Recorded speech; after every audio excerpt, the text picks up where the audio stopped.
Okay, today I'm going to talk about resources uh, for your collages.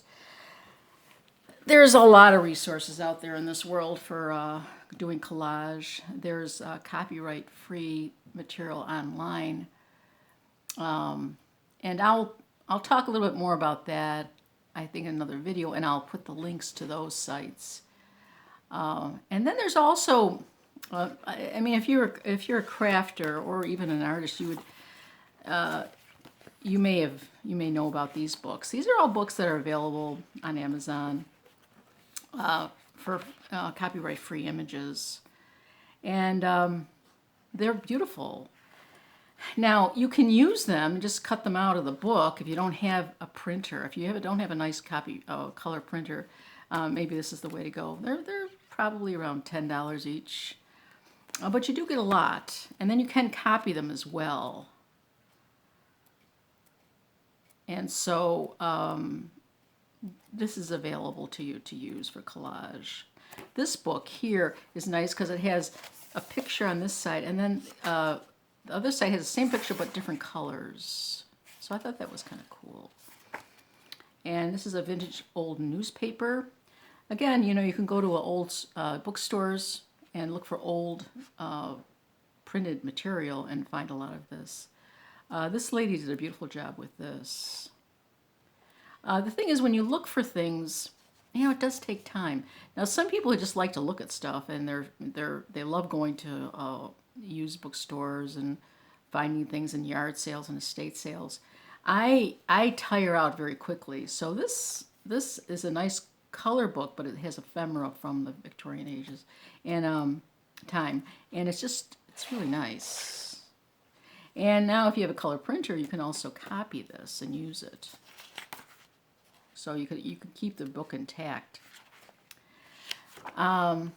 Chris bought me a brand new copier for Christmas. Or was that for us? I'm not quite sure. He says it was for me, but I don't know. Anyways, it was for me, I guess. Anyways, a good copier. I have it's color laser, and it's just gorgeous. And I can print anything I want. I mean, as long as it's legal to print it, I print it off that, and it's wonderful. But these are beautiful too, and these are, rather than spend a lot of money on a printer, you could just spend a little money on one of these. And then you can always go places, like I know our local library prints, I think, color copies for 10 cents or something. They're very inexpensive. And this is a vintage ephemera sample. Oh, this is the one that the lady who went out and did a lot of, likes to collect things. And she has blank on the other side, so it's kind of nice. You could use either side. So, and then there's this Victorian cutout and collage one. There's so many out there. But that's another way you can go for images. And it depends what kind of images you like and you like to use. I got this out of, I saw it online and I just said, oh, this would be kind of interesting. This is vintage human anatomy illustrations. When I was growing up, my parents had a really old medical book. It was really, really thick, and you opened it up and you had like the human body, and you could add flaps to look under the little flaps, is what went under the skin, what went under the, the lungs and all that stuff. This isn't like that, but it's still very cool. And this is available on Amazon. And again, all copyright free. So I thought I'd share that with you about the hard copy books that are available. The other thing I wanted to talk about, and I have been buying some books on collage, and two stood out for me. I think it's it's an individual thing. The first one I liked is the Collage Ideas book. And it's a nice little, comprehensive little pocketbook almost. And it has nice little pictures, and it's all from different artists and how they do their collages. Some are fibers, some use mixed media, and some are very simple, some are very complicated. This is a wonderful little book if you really want to learn about what other people are doing with collage.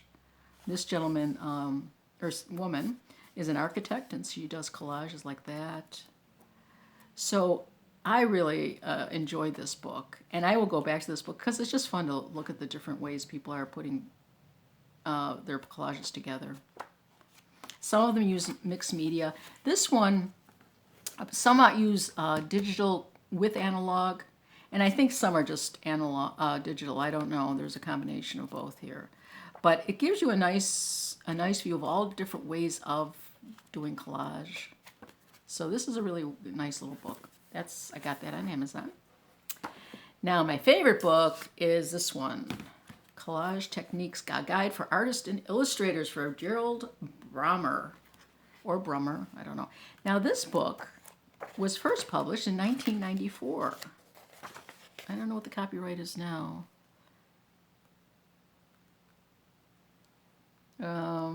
Let's see. Yep, first printing 1994. So this has been in print for a long time, and I can see why. Now in this book, this was of course done before digital collage. So this is all about analog collage, and they talk about design. They talk about adding different things, a little assemblage maybe if you want to add things to your collage. Oh, they do have a technological approach to it as well.